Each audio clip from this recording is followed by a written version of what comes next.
¿Qué tal? Muy buenas tardes a todos. Espero que se encuentren muy bien. Les agradecemos su participación, que sigan aquí con nosotros en el cuarto Congreso Interdisciplinario. Está festejando la UPIXA. El día de hoy, o en esta sesión, vamos a tener la agradable presencia de la doctora Janet, la cual nos va a estar platicando sobre su tema. Me gustaría, antes de cederle la palabra, platicarles un poco sobre la doctora y su trabajo. La verdad es que tiene un trabajo muy extenso. Me he tomado la libertad de hacer un pequeño resumen de su extensa trayectoria. No es todo, traté de sintetizar lo más importante. La maestra, les comento que tiene 2 licenciaturas, una en Ciencias de la Comunicación y en Educación, y la otra es como licenciada en especialista en Epidemiología y en Salud Pública. Además es maestra y doctora en Comunicación. Por otro lado, la doctora Janet cuenta con 25 años de experiencia en investigación, docencia y administración en las instituciones de este ramo. Ha colaborado en diferentes instituciones, tanto nacionales como extranjeras, con diferentes cargos, tanto desde coordinadora hasta investigadora docente. Dentro de estas instituciones en las que ella ha participado, por mencionar solo algunas, se encuentra la Benemérita Universidad Autónoma de Puebla, la Universidad Veracruzana, la Universidad de California y el Ministerio de Educación Superior de Francia. Por otro lado, ha publicado diversos libros y artículos científicos en revistas arbitradas en países europeos y latinoamericanos. Por otro lado, también ha sido fundadora de diversos grupos nacionales e internacionales vinculados con salud pública en diversos tópicos de salud. Actualmente es miembro del Sistema Nacional de Investigadores e investigadora de tiempo completo de la Universidad Autónoma de Nuevo León. Con esto le cedemos la palabra a la doctora Janet. Adelante, doctora. Bienvenida. Muchas gracias. Qué amable por su presentación. Le agradezco mucho a nuestro organizador, Celso Márquez, y es un placer estar con ustedes, sobre todo en este congreso que cuando estuve revisando como el objetivo del congreso me parece muy interesante que tenga que ver con una investigación interdisciplinaria y sobre todo ante retos emergentes de ciencia y tecnología en temas como lo que estamos viviendo actualmente, que es la pandemia. Y en ese tenor, pues la ponencia va encaminada hacia la comunicación de riesgo en salud ante la pandemia. Vamos a hablar un poco, y en un momento les presento la agenda, sobre temas de promoción y comunicación de la salud, retos y desafíos, modelos aplicados a la comunicación de riesgo, sus antecedentes y definiciones, y los obstáculos que se enfrenta la comunicación de riesgo ante estas partes de la pandemia. Hay que dejar claro esta parte, sobre todo la dimensión de la salud que se ha visto mucho en los medios, se ha hablado, es el objeto del tema de cada conversación social, de cada conversación en la academia, en la investigación, en todos lados. Y para ello tenemos que como dividir esa parte de la salud con la parte de enfermedad. Aquí yo lo hice en 2 dimensiones, la dimensión individual y la dimensión social. Recuerden que por mi formación tengo que ver el objeto hacia la parte social, pero encaminada desde mi visión epidemiológica también a la parte individual y a su contexto. Por esta razón lo divido en 2 partes. Una, la dimensión individual, que va más orientada a la parte epidemiológica y administrativa, del control de la propia enfermedad. Recordemos que salud y enfermedad no es lo mismo. Salud, el estado de equilibrio en todas las dimensiones, muy diferente a la enfermedad. También se toman estrategias, programas de promoción de la salud, de los estilos de vida, a partir de esa parte individual hacia lo colectivo. Y la definición y resolución de problemas a partir de atención médica y medidas curativas. Y por otra parte está lo social, esa parte histórico-social de los programas, de estrategias de promoción de la salud, de implementación de vidas, de estilos de vida, de comportamientos de la población en escenarios sociopolíticos y culturales específicos. y podemos hablar de múltiples dimensiones de este constructo social que tiene que ver con diversos en América Latina. Para poder entender un poco esta dimensión histórica del propio concepto, hay que tener claridad de las políticas públicas internacionales que van construyendo el quehacer hacia la parte de preventiva en salud y de promoción en salud. Por una parte tenemos las conferencias internacionales convocadas por la OMS, la otra los indicadores propios de calidad de vida, el empoderamiento de los individuos para la adopción de estilos de vida saludables, el trabajo intersectorial de las instituciones. Entonces, esta parte se van construyendo una serie y delimitando el campo de la intervención de la promoción en salud. Por una parte tenemos los sistemas de salud, que es la promoción de la salud, que va encaminada y que tiene que ver con los determinantes sociales de la salud. Estos tienen que ver con la biología humana, sistemas de asistencia sanitaria, estilos de vida, medio ambiente, en fin, todo ese contexto que tiene que ver con ello para el fomento de estilos de vida saludables. Esto es para la modificación de conductas generadores de riesgo de nivel individual. Ahora, ¿cuáles son esas estrategias y acciones que van encaminadas hacia la parte de promoción, prevención en salud? Dependiendo de la política pública internacional dictada desde la OPS, está encaminada en tres grandes áreas. Uno, educación hacia la salud, que va hacia técnicas de acción directas, técnicas de trabajo de un grupo. Otro, hacia el marketing en salud, como recursos didácticos. Y una última, que es hacia la comunicación en salud, que en un momento lo voy a encaminar. En sí, esta parte de comunicación es vista desde varias áreas, desde el mercadeo social, promoción, periodismo, educación. Aquí viene el uso de nuevas tecnologías, la comunicación social, la comunicación organizacional, todo esto en la parte de salud. Y con esto nos lleva a identificar que la salud en la sociedad de la información va más allá de una medicina preventiva que priorizará lo curativo, que va más encaminada a las acciones diagnósticas o terapéuticas a distancia, y que los servicios enfatizarán más a la promoción de la salud y no la curación de la enfermedad. Aquí hay, en nuestro nuevo contexto, pues el uso de las nuevas tecnologías va a dominar a la atención médica tradicional, y en esta también está inmersa.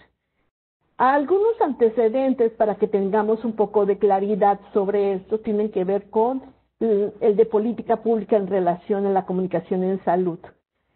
Fíjense, desde 1986 se lanza la primera propuesta de política pública a nivel internacional que va encaminada hacia la promoción de la salud. En 1990 ya se encamina un poco más a la comunicación como tal, pero va focalizada al uso de la información. En esta política es interesante ver el abordaje que se le da, ya que la información está ya comprobado que la información no cambia comportamientos saludables. Puedo tener puede llegar la información, puedo tener actitudes adecuadas a la salud, pero no significa que cambien mis comportamientos. Ante esto y ante esta desventaja, en 1993 se lanza otra estrategia que va más encaminada hacia la educación, la comunicación educativa, llamada Educación para la Salud. En este periodo se lanzan estas estrategias de capacitación desde la parte médica hacia la población. Y bueno, ¿cuáles algunos ejemplos? Son capacitaciones o pláticas que les dan en los centros de salud a la población, en fin. Doctora, ¿Sí?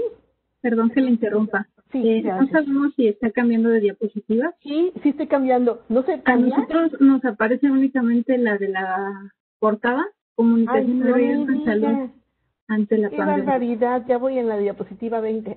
No es cierto, permítanme tantito. Gracias por avisarme. No se preocupe. Tome su tiempo. A ver, ahí, ¿ya? Ya, ¿verdad? Sí, ya tenemos en pantalla. Qué amable. Muchas gracias. Y bueno, eso es parte de lo que les comentaba, algunas de las acciones, los tipos de comunicación que hemos visto, esta parte de la comunicación en la sociedad de la información. Y bueno, seguimos con la parte de antecedentes de política pública en relación a la comunicación en salud. Y en el 2010 se lanza una estrategia innovadora que va encaminada hacia el marketing en salud. Y este constructo del marketing en salud era muy parecido al marketing comercial, pero desde el marketing social. Y hay una diferencia abismal en la aplicación de este.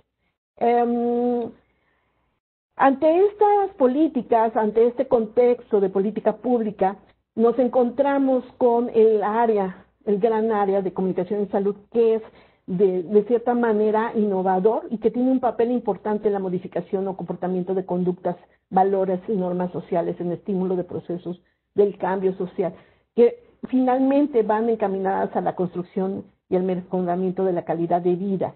Ante esto, la comunicación para la salud está vista por tres modelos. Por una parte, el modelo de comunicación como herramienta y producto, y ustedes lo pueden ver desde los trípticos, los pósters, los carteles promocionales, en fin. Otro tipo de comunicación, otro modelo de comunicación es el que informa y promueve el cambio de comportamientos, desde algo más específico como las capacitaciones o la educación para la salud, y la otra, es la comunicación comunicación como proceso social.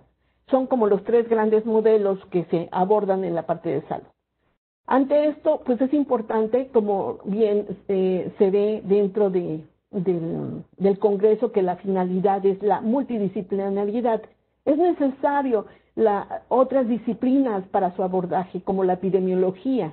Esta va encaminada a procesos de salud y enfermedad que afectan a la población, y su función va más encaminada hacia determinar las frecuencias y tendencias de exposición o factores y marcadores que asocian el daño a enfermedad. Recordemos que en epidemiología podemos ver la epidemiología clínica como tal, pero también la epidemiología social.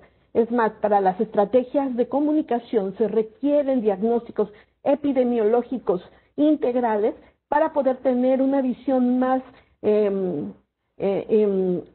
general, para poder generar estrategias más complementarias desde la comunicación en salud. Ante esto, ¿qué está pasando ahora si nos vamos hacia la parte del coronavirus, que es lo que nos atañe en este momento? Tenemos algunos ejemplos de enfermedades infecciosas. Quiero hablar un poquito sobre cómo se están produciendo algunas, y lo pongo aquí, el mundo es un hervidero de potenciales amenazas. La OMS cada mes comenta que cada mes se produce 7,000 nuevas señales de brotes potenciales y que genera 300,000 seguimientos, 30 investigaciones y 10 evaluaciones de riesgo en el mundo, pero el SARS cambia nuestra visión de riesgo. O sea, tenemos, cuando se lanza a partir de la globalización, se lanza en China el primer caso, pasan unos meses para que llegue a América Latina y llegue a nuestro país. Algunos ejemplos de enfermedades infecciosas emergentes y reemergentes la podemos ver en el mundo. Es más, aquí esta diapositiva me gusta mucho porque se justifica que desde junio del 2018, por primera vez en el mundo, se enfrenta con 6 amenazas potenciales. Si se dan cuenta, hay de estas 6, de las 8 enfermedades más infecciosas, se destacan en la lista las enfermedades prioritarias en la OMS.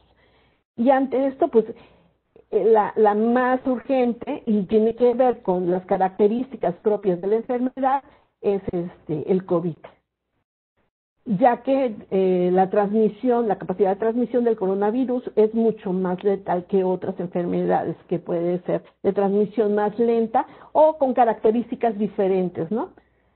Ante esto, pues obviamente los datos de prevención, el rápido diagnóstico, aportaciones al tratamiento, estudios epidemiológicos, va a apoyar a que tengamos estrategias de prevención previas a ello. Es muy importante que quede claro que, a pesar de que existen algunos importantes esfuerzos de la salud pública global y de creciente incremento en la comprensión de los procesos, ninguna epidemia ha podido ser predicha antes. O sea, ante esto, pues es un fenómeno inevitable, dado que nos llega del cielo, por decirlo así, dado que no hay ningún elemento previo que nos pueda argumentar que va a venir este tipo de características específicas de estas enfermedades. Y con el número de factores, tales como el incremento de la población global, los viajes, la urbanización, las enfermedades crónico-degenerativas, pues va a ayudar a que se evolucione más esta enfermedad. Pero hay otro tipo por decirlo así, de pandemia que va a afectar más, que es la información. El pánico en la población general, pero también en el personal de salud. La infodemia, la información no verídica, las redes sociales, los medios que ponen la salud pública en desventaja.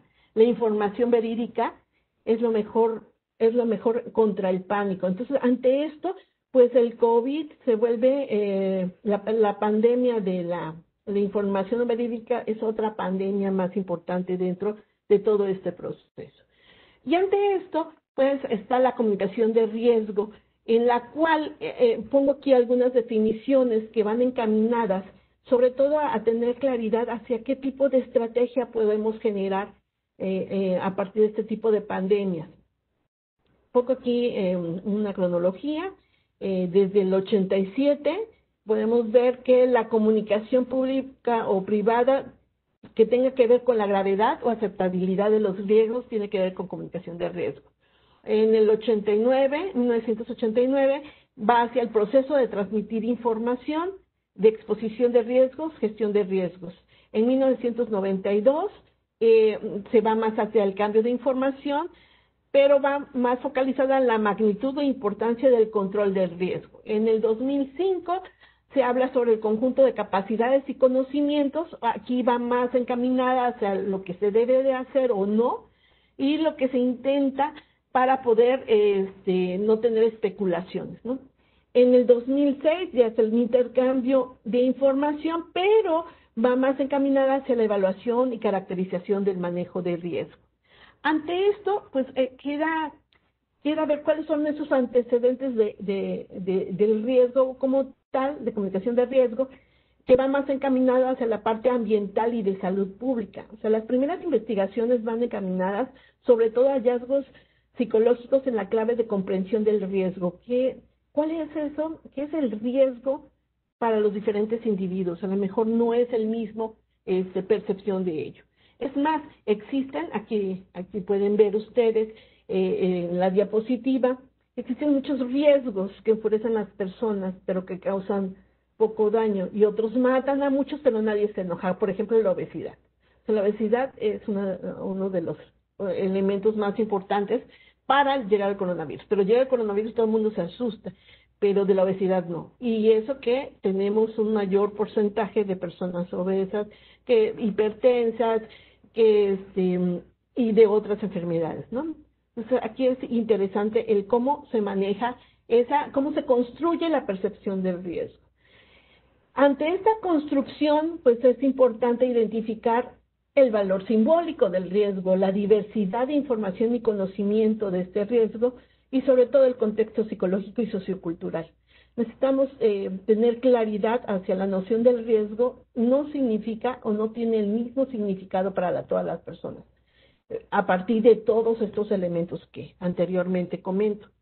Y para ello pues, se requiere en la comunicación de riesgo una toma de decisiones que considera a los factores políticos, sociales, económicos. Si se dan cuenta, esta pandemia arrasa con todas las áreas. Y esto nos puede ayudar a analizar el riesgo como un peligro potencial para formular, estudiar y comparar opciones de control con miras a seleccionar la mejor respuesta para una seguridad en la población ante un peligro probable. ¿Cuáles son las principales funciones de comunicación de riesgo? Bueno, por una parte es propiciar la participación de todos los sectores involucrados. O sea, La pandemia no se resuelve solamente por el gobierno y no es culpa del gobierno. O sea, se requiere toda una estructura, toda una participación global. La otra, promover el conocimiento y la comprensión del riesgo conocido y desconocido. Todos tenemos miedo a lo desconocido, siempre. Entonces hay que tener cuidado con saber qué tipo de información es la adecuada, ¿no? No todo es válido. Les voy a poner un ejemplo. Nos tocó hacer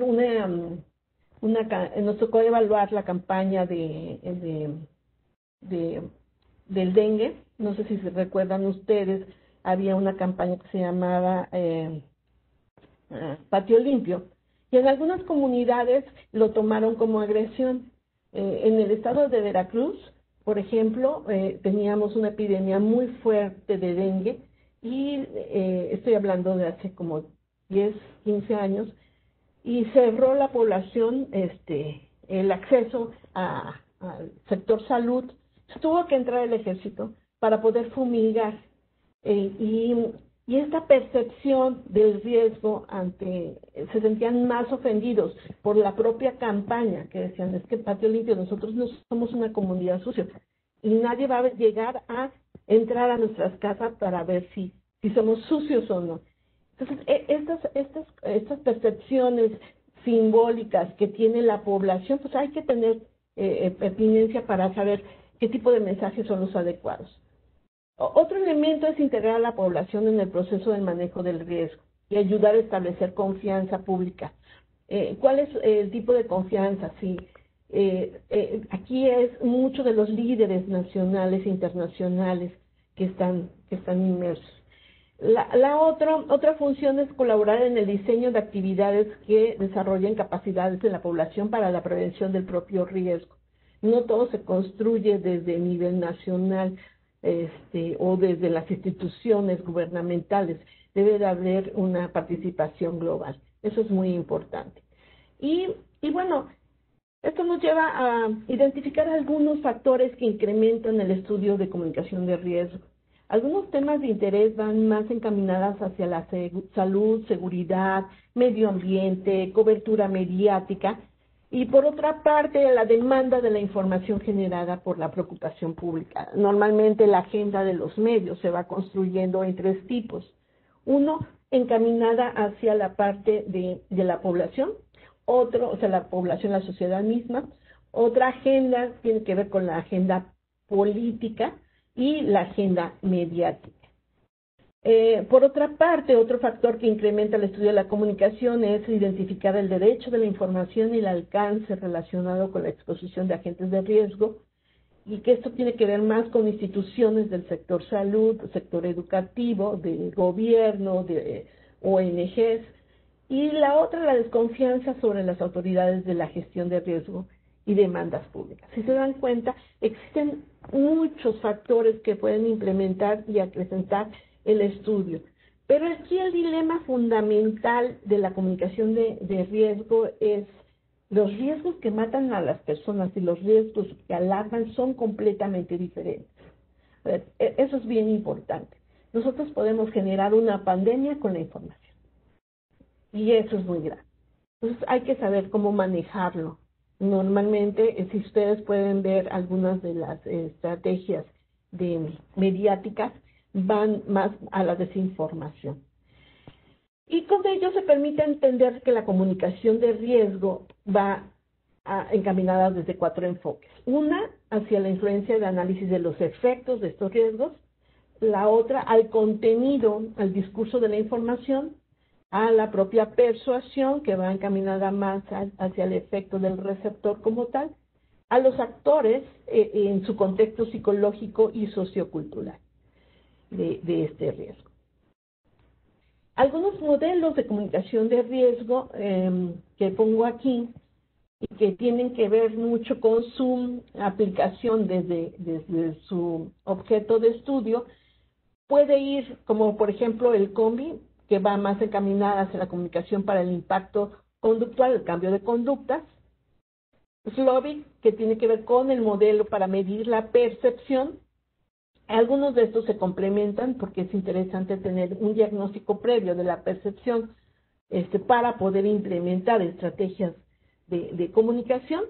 Hay otros más completos, por ejemplo, y el IEC, que tiene que ver con un modelo de información, educación y comunicación. Debe de haber algo muy importante. Hay enormes diferencias entre la información, la educación y la comunicación.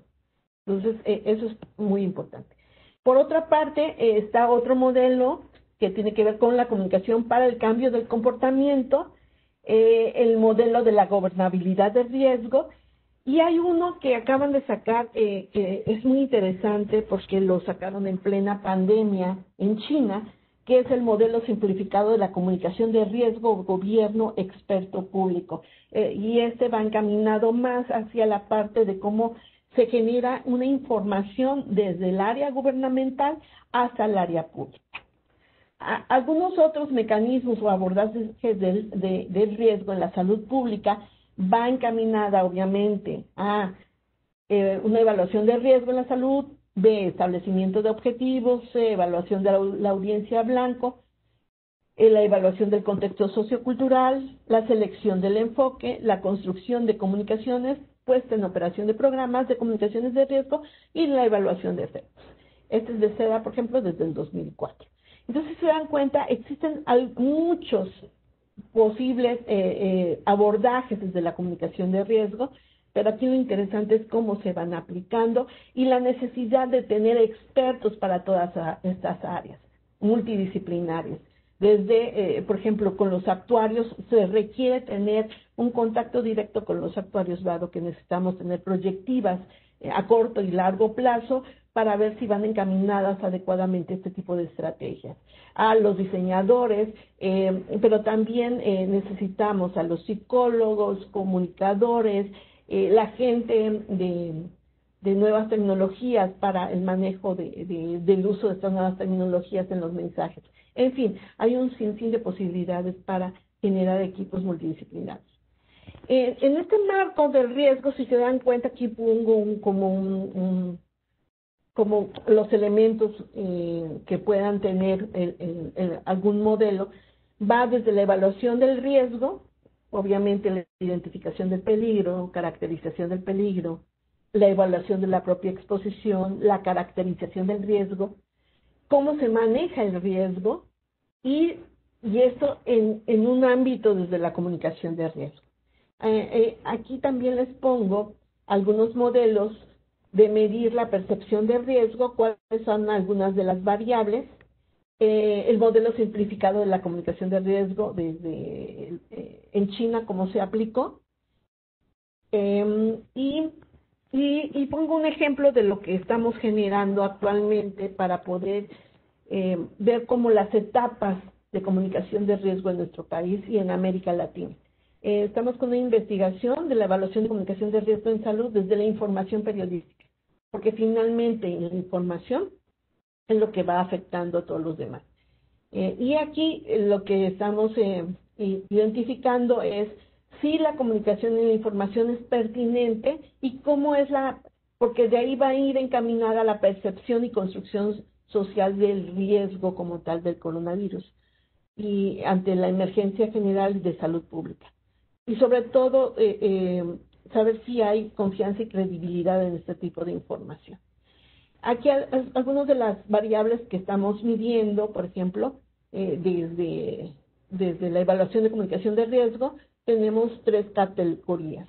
La primera, que es la construcción de la percepción del riesgo, desde la información y su valor simbólico, las funciones de comunicación de riesgo, desde la educación, desde el área de psicología y la información, y la construcción del objeto de riesgo, desde la parte semiótica del objeto de riesgo, y la perspectiva del objeto de riesgo. Si se dan cuenta, tiene que ver con ese constructo desde percepción hasta cómo se aplica la información, la comunicación como tal, la parte simbólica. ¿Por qué? ¿Y por qué es importante tener este diagnóstico? Primero, porque hay obstáculos en la efectividad de comunicación de riesgo. ¿Cuáles son algunos de estos? Pues la principal es la incertidumbre. Ustedes saben que la incertidumbre es lo más importante, lo que afecta hacia a la parte de la complejidad y el no tener datos básicos para poder comprender la realidad social. La otra, la desconfianza. Las instituciones finalmente, los medios, provocan más desconfianza, y en el no tener información y no tener esta parte de confianza, pues crea un caos enorme en la sociedad, un pánico. Por otra parte, los informes selectivos de los medios de comunicación. ¿Cuáles son esos medios por los cuales llega la información? Algunas de las personas, algunas de las encuestas que hemos realizado, la información que les llega es desde los vecinos, desde las redes sociales, donde no validan la información adecuada. La otra, la parte psicológica y social, o sea, emitir juicios sesgados o usar una pequeña cantidad de información disponible para hacer decisiones de riesgo. Y la apatía. Nos encontramos con sociedades, por ejemplo, que en algunas veces nos decían, es que yo sí creo, ya creo en el coronavirus porque lo dijo el sacerdote en misa. Y como lo dijo el sacerdote, eso es la realidad. Y yo ya creo que sí existe el coronavirus. Entonces, desde ese tipo de mensajes, identificar a los líderes de opinión adecuados, sobre todo por temas específicos como una pandemia.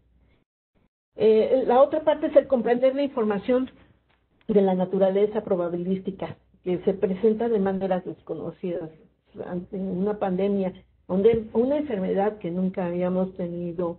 Eso no se tiene ningún plan estratégico, ¿no? Que es lo más importante. Teníamos, por ejemplo, sabemos cuáles son la temporalidad de algunas de las epidemias más importantes en el mundo. Por ejemplo, el dengue. El dengue tenemos temporalidades específicas que sabemos que se tiene que hacer comunicación desde la parte sustentable, no emergente, sino sustentable. Entonces, esa parte, si ya lo conocemos, la temporalidad, pues tenemos que trabajar previamente para generar estrategias de comunicación adecuadas y que lleguen al cambio de comportamientos de esta población.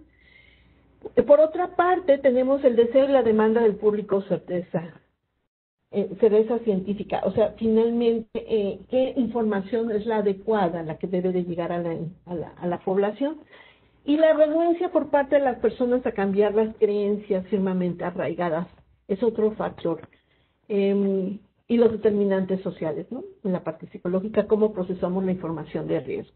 Ante esto, pues vamos identificando y voy cerrando esta participación. Y a manera de conclusión nos quedan como muchos vacíos de conocimiento, por ejemplo, desde la evaluación de comunicación de riesgo en salud. Ustedes pueden ver cuáles son los indicadores de evaluación, de promoción y prevención en salud, y tienen que ver más hacia la parte cuantificable, por ejemplo, el número de pláticas, número de carteles, pero el impacto de cambio de comportamiento saludable, eso no hay indicadores establecidos. Entonces aquí en comunicación de riesgo pasa lo mismo. La otra, la confusión del término. Comunicación en salud es algo innovador y por lo tanto hay mucha confusión de qué es comunicación, ¿no? Hacia dónde va encaminada, cuál es el objeto de estudio de la comunicación. Es muy diferente al objeto de estudio de la sociología, de la antropología o de las áreas más exactas, ¿no? O sea, es muy diferente. Otro problema que nos enfrentamos es la función y la operacionalización de elementos teóricos dentro de la comunicación de riesgo. O sea, cómo aterrizamos, por ejemplo, hablaba sobre persuasión. Entonces, ¿qué elementos de la persuasión tengo que aplicar y cómo los operacionalizo para poder generar estrategias adecuadas a la comunicación? Otro elemento es incluir a la participación ciudadana en salud. O sea, tenemos que escuchar a la población. Si se dan cuenta, los profesionales del área tienen limitaciones para trascender en la teoría a la práctica. O sea, lo interesante de estos procesos, y siempre lo he comentado, hay que aterrizar a la investigación. No nos podemos quedar en papers o en libros maravillosos o manuales, sino cómo aterrizamos la investigación a la realidad social. Y bueno, y tiene que ver mucho con la debilidad y la poca relevancia de los diseños de intervención que generamos desde la investigación.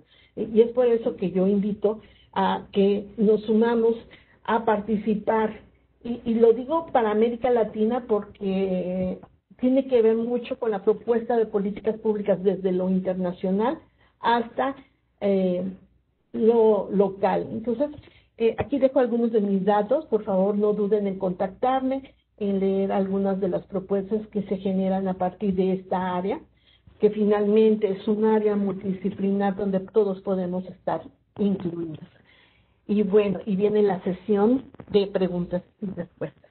Adelante, por favor, mi moderador. Maestro Celso, adelante. Muchas gracias, doctora.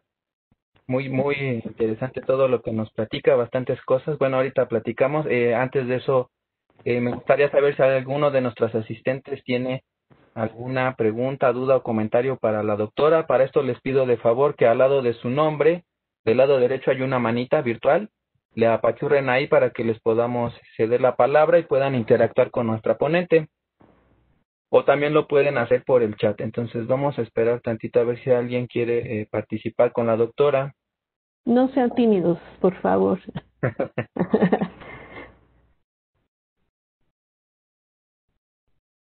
Ya has de estar cansados, ¿verdad? Porque ha sido todo el día. Sí, así es. Miguel Rodríguez Moreno, deseando participar. Buenas tardes, doctora. Hola, ¿qué tal? Buenas tardes, José Luis, ¿verdad? Carlos. Carlos Miguel. Mi pregunta enfocada a ¿qué pasa con los grupos opositores con las falsas noticias? ¿Cómo esto influye? De hecho, vi una noticia que mencionaban que México es uno de los países con más falsas noticias y hace rato hubo una ponencia de los grupos de antivacunas. Entonces, ¿cómo es que todo esto influye en lo que estamos viviendo actualmente? Pues de manera dramática, por supuesto que influye mucho. Es más, en el estudio que estamos haciendo es para América Latina, Carlos, y algunos de los indicadores más importantes tienen que ver con el manejo de la información. ¿Cuáles son, y sobre todo, cuáles son esos sitios en Internet que están lanzando noticias falsas?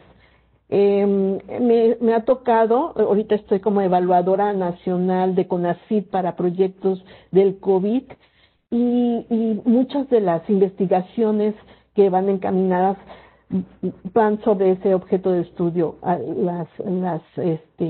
las noticias falsas.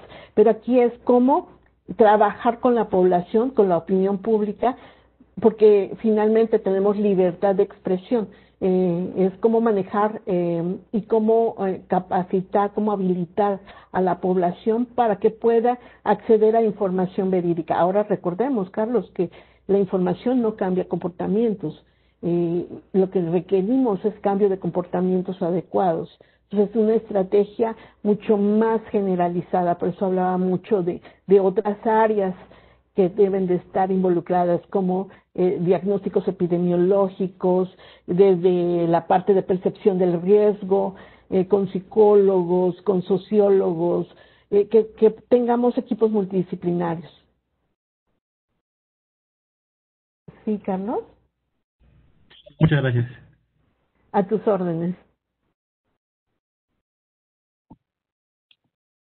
Muchas gracias. Por aquí tenemos otras dos personas que quieren participar. Me voy a tomar la molestia de leer la pregunta que está aquí en el chat. No la molestia, perdón, discúlpeme, ya también ando cansado, ya ni sé qué digo. No hay problema. El compañero David Cruz Miguel nos pregunta, bueno, le hace la pregunta aquí a la ponente. Buenas noches, una pregunta. ¿Considera que el semáforo implementado durante la pandemia en México es una manera correcta de utilizar la comunicación de riesgo? José David, qué buena pregunta. Efectivamente, pues no, por supuesto que no, porque hay una confusión primero en la terminología. El semáforo, o sea, la parte cultural, y a qué va, o sea, el riesgo para que, si ustedes les preguntan a la población, que también tiene que ver con el diagnóstico que estamos haciendo, es para que yo pueda salir o no pueda salir. No, el semáforo va encaminado que va más encaminado a la parte de salud, no tanto hacia la población. Entonces, ese manejo ha sido, yo sí lo veo como muy incorrecto, por supuesto, porque los símbolos y significados de la población son muy diferentes a la parte clínica y hospitalaria. Ellos no tienen una relación con que el número de camas o el número de atención. O sea, lo que yo quiero es curarme, o qué tengo que hacer, cuáles son los mecanismos de prevención, no de atención. Nuevamente, si se dan cuenta, la política nacional va más encaminada hacia políticas de curación y no de prevención. Deberíamos de darle más hacia esa parte. Muchas gracias por su respuesta. Doctora, tenemos una participante más.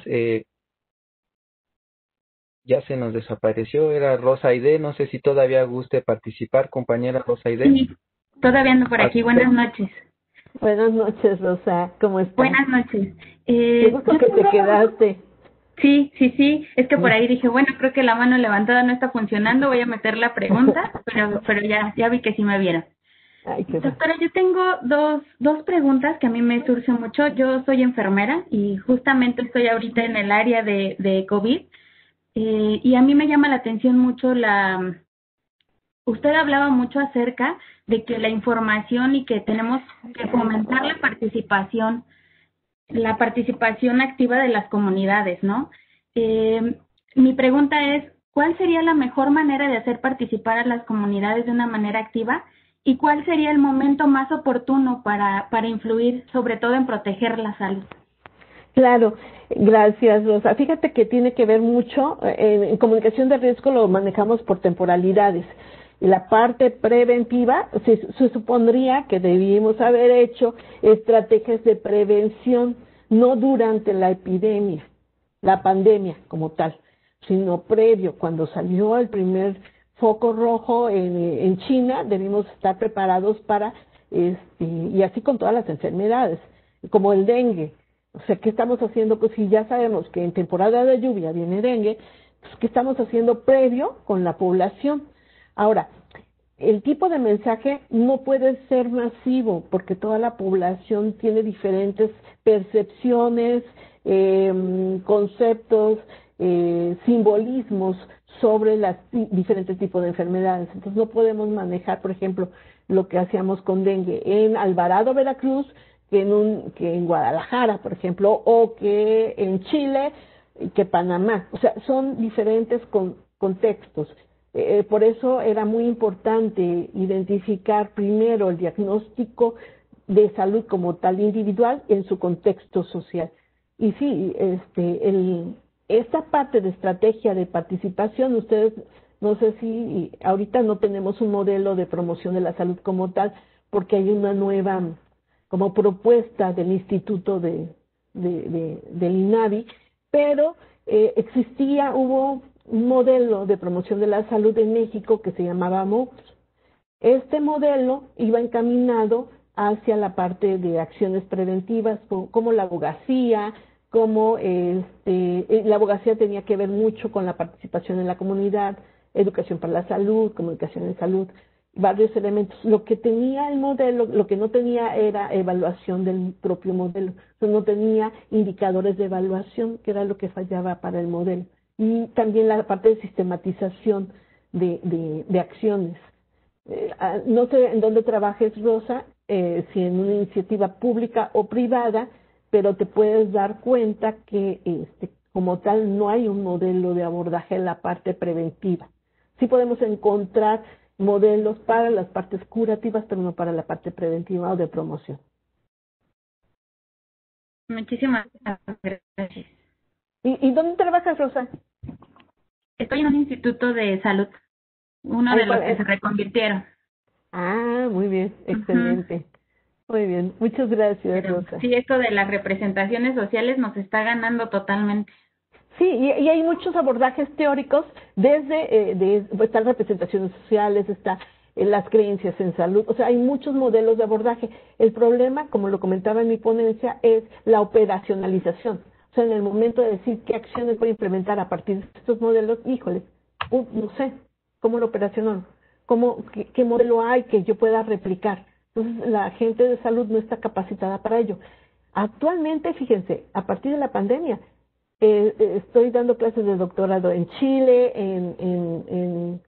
en Argentina, en Panamá, en Costa Rica, obviamente México, para poder habilitar a los médicos en salud, pero es interesante porque del área de comunicación no están interesados en salud, sino son los médicos del área de salud los que interesan en estrategias de prevención y promoción de la salud. Gracias, Rosa.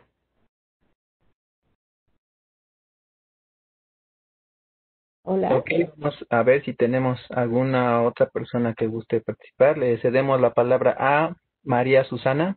Adelante. Hola, María Susana. Buenas noches. Buenas noches, no sé si me escuchan. Muy bien, María Susana, Okay. muy bien. Me exaltó una duda, doctora, porque, bueno, no sé si usted leyó el artículo que salió que hay de hace como 100 años, tuvimos la humanidad tuvo algo repetitivo, ¿no? Ahorita estamos viviendo algo parecido, igual. Pero lo que me llama la atención, de acuerdo a su apreciación, es, no sé, me surge.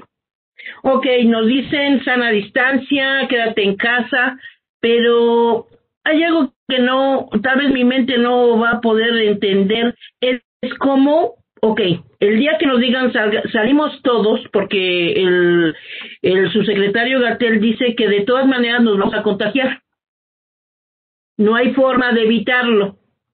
Bueno, es lo que él ha manifestado, ¿no? Pero aquí mi pregunta es, de acuerdo a su experiencia o de acuerdo a sus conocimientos, ¿qué es lo que tenemos que hacer o cómo podemos prevenir en un momento determinado?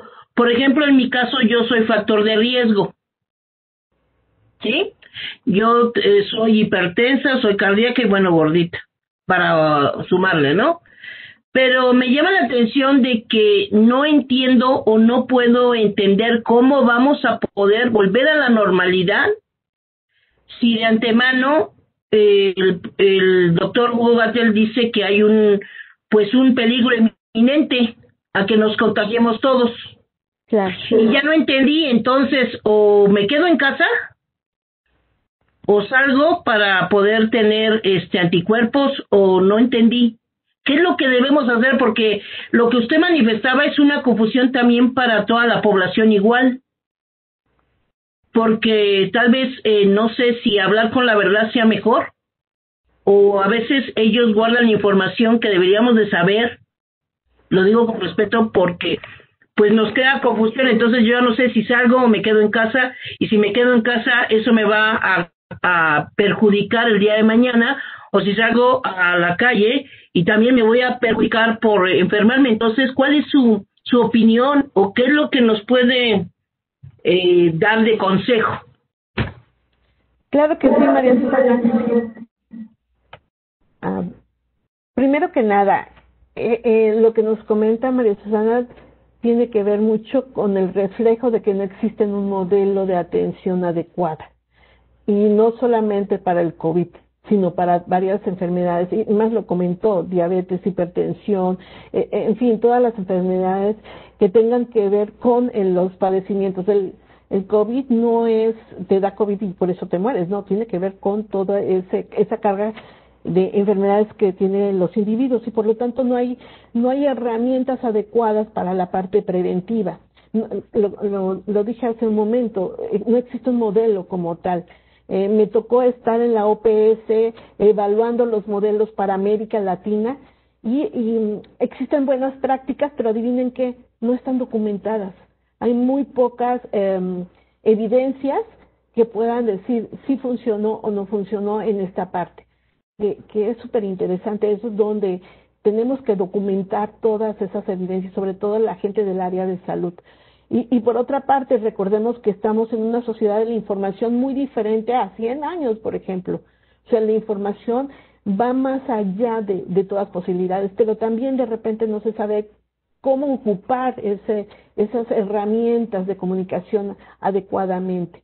Entonces, o metemos miedo o no metemos miedo, pero tiene que ver con un diagnóstico previo. Recuerden que la parte de los diagnósticos está para la parte de generar estrategias adecuadas. Y nuevamente, insisto, no es lo mismo una población o mujeres u hombres o una población de México indígena a una población citadina. Todas son diferentes tipos de estrategias y de abordajes.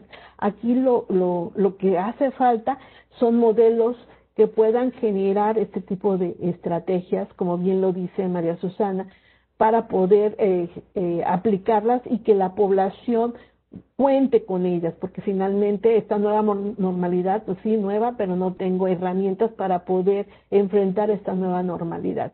Y de repente tengo información, desinformación de todo mundo, y lo que provoca es otra serie de enfermedades como el estrés, hay la elevación de suicidio en niños, en jóvenes y en adultos.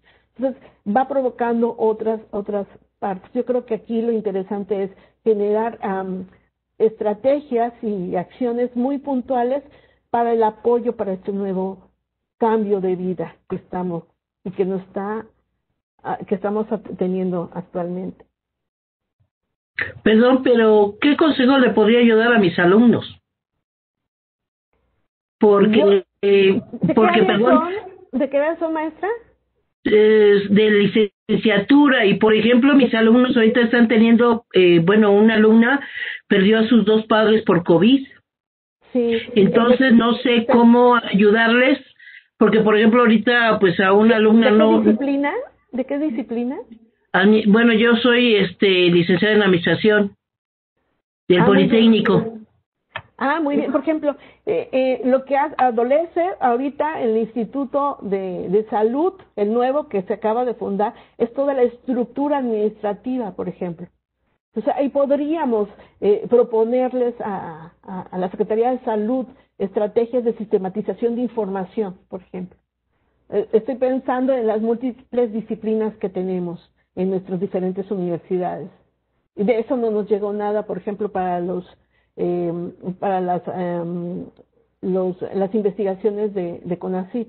No hay, y hablamos con la gente. He estado también trabajando en el Congreso, en el Congreso del país para poder proponer acciones y estrategias, porque finalmente los que deben de tener eso pues son desde las políticas públicas nacionales.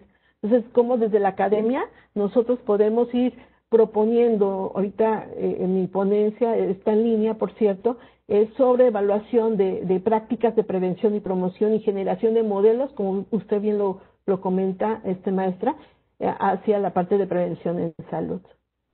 O sea, yo lo diría así. Y de la parte como más, que me imagino que es más personal, que es más hacia los individuos, pues es acudir a las áreas como más especializadas en la OMS y en la OPS, están ya catalogadas como áreas de prioridad, por ejemplo, para el manejo de la muerte en COVID, por ejemplo, o sea, para que ellos puedan estar preparados, o sea, desde la parte más individual. Sí. Okay. Sí, algunos ejemplos. Y bueno, y estoy a sus órdenes, maestra, para ver qué se pueda hacer. De verdad, se necesita ayuda multidisciplinaria para enfrentar esta pandemia. Sí, porque yo no puedo no puedo ayudarles del todo, y me encontraba, perdón por la intervención, pero me encontraba sin palabras para poderle decir algo, porque, ¿qué le digo? En realidad no sé qué decir. Estoy sin palabras. Claro. Gracias. A usted, maestra, un fuerte abrazo. Igualmente. Bueno, pues muchas gracias a todos nuestros participantes. Pues nada más aquí agradecerle a la doctora su participación, por dedicarnos un espacio en su agenda, de aquí atendernos a todos, por su paciencia y pues su amabilidad ante todo. Entonces, pues le quería hacer yo una pregunta nada más. Viene, por favor. Entonces, es más que nada quería saber, usted nos comentaba ya en la última parte, me llamó la atención sobre que luego nos enfocamos más a hacer papers y no llevarlo a la parte ya práctica, no implementarlo en algo. De forma así ya muy rápida porque se nos acaba el tiempo. ¿Usted qué mecanismos o procesos o técnicas considera que podrían ser las más adecuadas para poder llevar a cabo esto. Claro que aquí hay unas áreas que yo entiendo que son meramente teóricas y pues eso no se va a poder cambiar, ¿no? Sí, por supuesto. Fíjate que yo doy un curso a nivel doctoral que tiene que ver con bajar fondos y el vínculo de política pública en investigación, porque de repente eso es lo que nos hace falta, ese vínculo de política pública y de estar interviniendo en acciones ya más puntuales con los diferentes sectores. Eso podría ser interesante replicar en varios estudios de posgrado, sobre todo, y no importando el área. Y la otra es la búsqueda de fondos. Es otra de las cosas que me he dedicado, y más en la parte de salud. Entonces hay que buscar fondos para que se puedan, en estos fondos, replicar. Porque finalmente, de repente, sin dinero, pues no se puede, ¿verdad? Y sin la parte política, menos. Como bien lo decía la maestra María Susana, necesitamos esa parte. Y sí, yo creo que la estrategia adecuada es estar inmersa en las políticas públicas. Muchas gracias, doctora. De nuevo, aquí igual la mandan a felicitar aquí en el chat. Ana le manda felicitaciones. María, Ana, un beso, muchas gracias. Le agradecen su ponencia. Me voy a permitir seguir con el curso de esta sesión. Le voy a leer, hacer entrega virtual de su constancia, la cual al que dice: el Instituto Politécnico Nacional, a través de la Unidad Profesional Interdisciplinaria de Ingeniería y Ciencias Sociales y Administrativas, la sección de estudios de posgrado e investigación y el comité organizador otorgan la presente constancia a la doctora Janet García González. Permítame tantito, es que ya se plasmó aquí. Ahí está.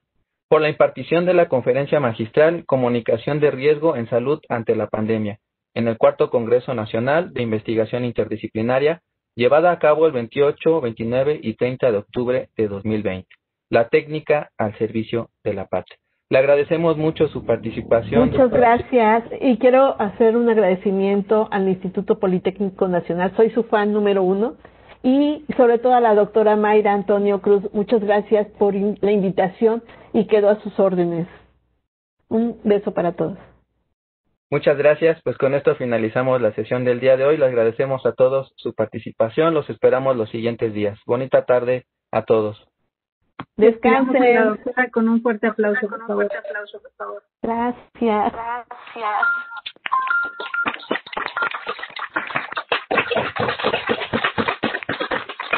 Extraña de la práctica virtual. Gracias, Politécnico. Un abrazo a todos. Bye. Hasta luego. Hasta luego. En un momento va a iniciar el taller de introducción a Amazon Web Services, por si alguno gusta quedarse a escuchar el taller.